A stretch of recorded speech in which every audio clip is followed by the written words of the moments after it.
In June 2009, a German shepherd named Kaiser watched his owner die in a violent home invasion in Johannesburg, South Africa. For 7 years, he carried that memory. Every sound, every smell, every face. And in 2016, when police brought a suspect into the station for an unrelated crime, Kaiser did something that would change everything.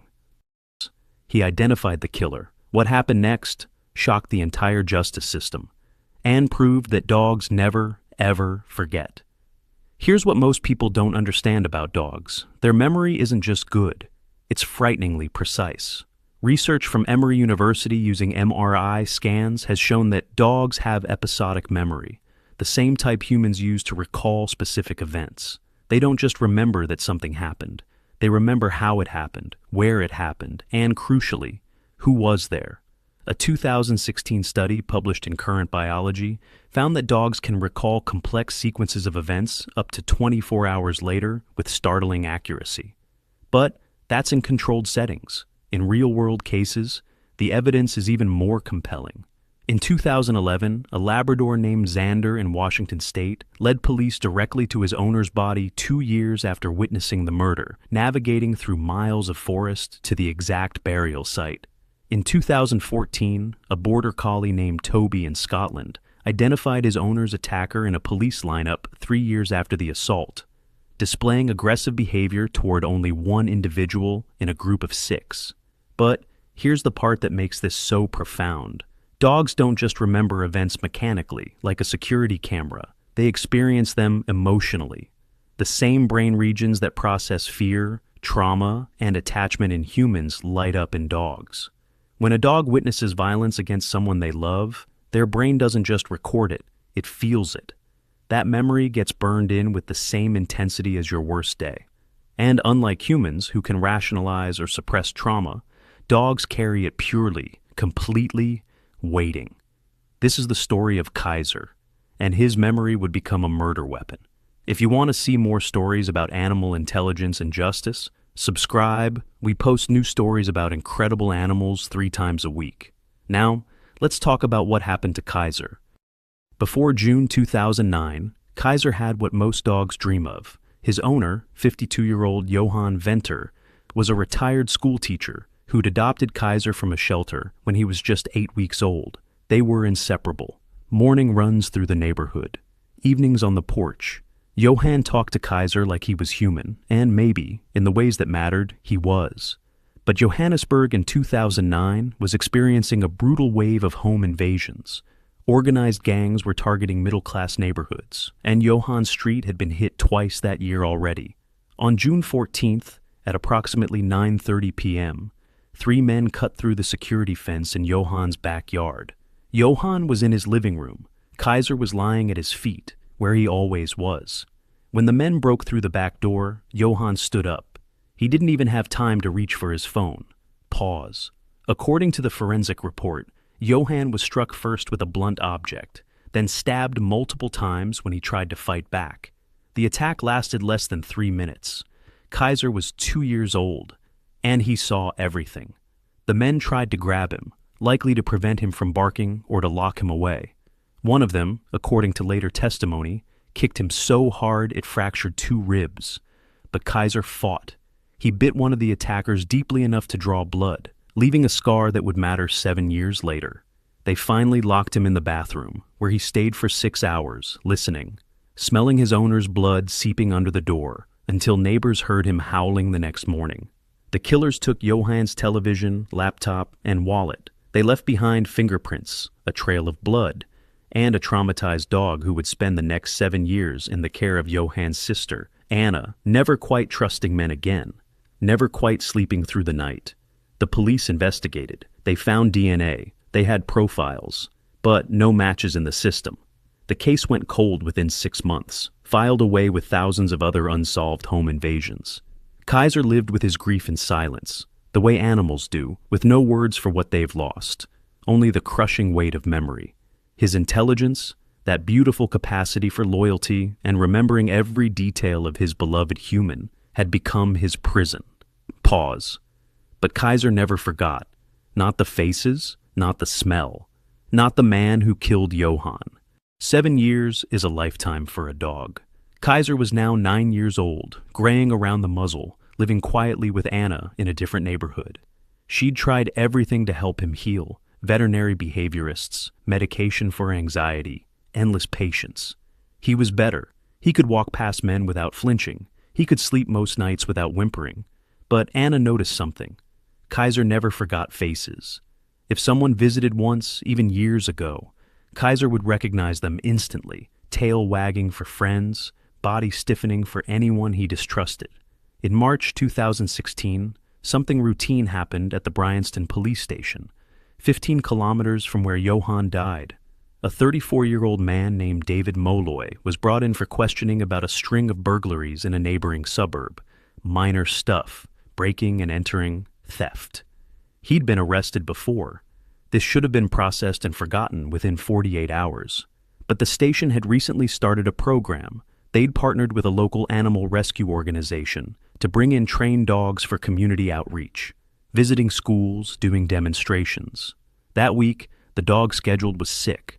So they asked Anna, who sometimes volunteered with Kaiser doing therapy work at hospitals, if she could bring him in for a few hours to interact with some kids touring the facility. Anna agreed. She thought it would be good for Kaiser. He was gentle with children, and it gave him purpose. On March 17, 2016, she walked Kaiser through the front doors of Bryanston Police Station. Kaiser was calm, well-behaved, until they passed the holding area. What do you think happened next? Comment below before we continue. Do you think Kaiser really recognized him after 7 years? Kaiser stopped walking. His entire body went rigid. Then he started pulling, harder than Anna had felt him pull in years, toward the glass partition where suspects waited for processing. He was staring at one man, just one. Pause. And then Kaiser began doing something Anna had only seen once before, the night they found Johan. He started howling. The officers didn't understand at first. They thought Kaiser was just agitated. Police stations are stressful for animals. But Anna knew. She'd spent 7 years watching Kaiser live with his trauma. This wasn't fear. This was recognition. She looked at the man Kaiser was fixating on. David Molloy sat on the bench, looking back at the dog with an expression one officer later described as like he'd seen a ghost.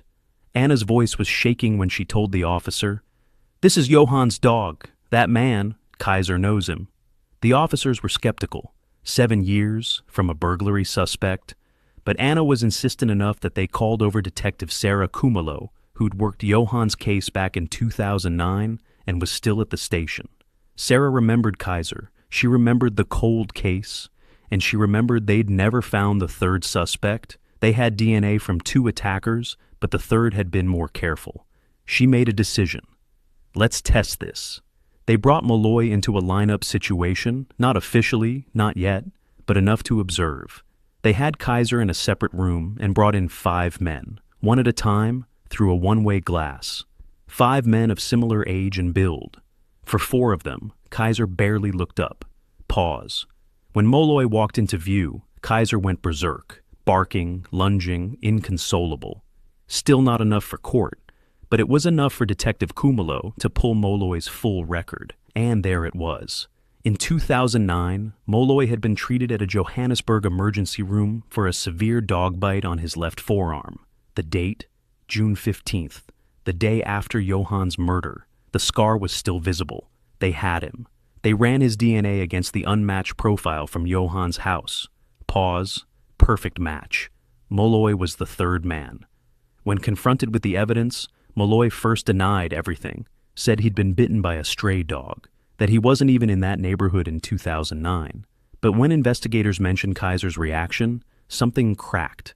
According to the interrogation transcript, he said, "That dog, I remember that dog. It wouldn't stop coming at us. I thought we'd killed it." But Kaiser wasn't dead. Kaiser was a witness.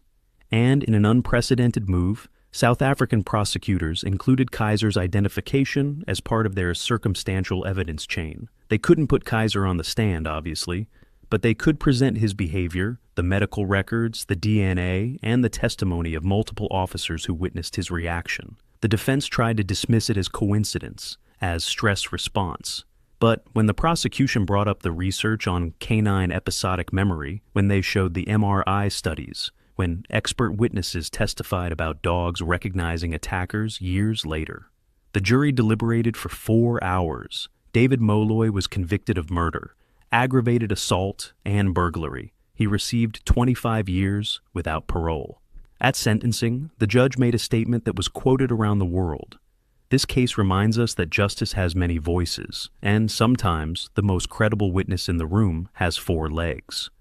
Kaiser didn't testify in words, but his memory, that perfect, painful 7-year-long memory, spoke louder than any human could.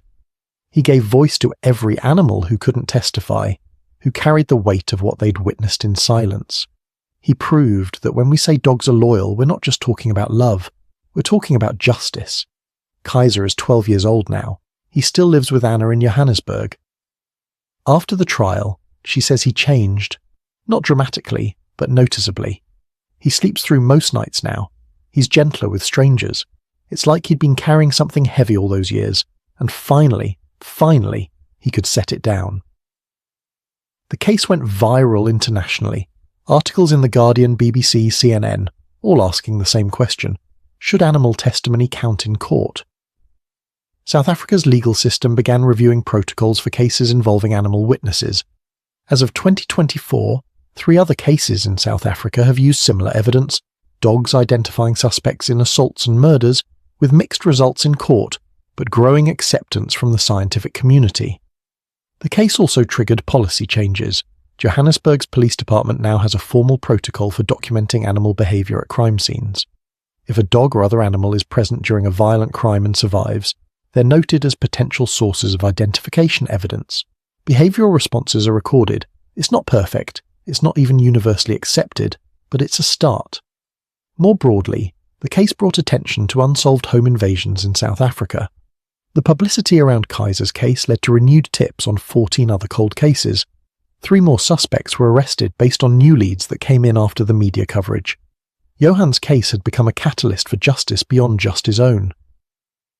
Anna installed a bench in her garden with Johan's name on it. Kaiser sits there sometimes in the sun, and Anna wonders what he's thinking about. Whether dogs contemplate the past the way we do, or whether memory for them is just present tense, a feeling that never fades, a recognition that never dulls. What we know is this. Kaiser remembered. Through 7 years, through trauma, through a lifetime of trying to move forward, he remembered the face of the man who took his human away, and when the moment came, when chance put them in the same room again, Kaiser didn't hesitate. He testified in the only way he could. And that was enough. If you're feeling something right now, anger at the injustice, amazement at Kaiser's memory, hope that justice prevailed, you're not alone. Stories like this matter because they remind us that animals aren't just witnesses to our lives. They're participants. They remember. They grieve. They deserve justice too. Here's what you can do. 1. Subscribe and hit the bell icon. We share stories like Kaiser's 3 times a week. Animals who fought back, who remembered, who changed the world just by refusing to forget. Share this video. Spread awareness about animal intelligence and memory. The more people understand what animals are capable of, the more we can protect them in our legal systems. Next week we're telling you about Coco the gorilla and the sign language testimony that helped close a zoo accused of animal abuse. You're not ready for what she told investigators.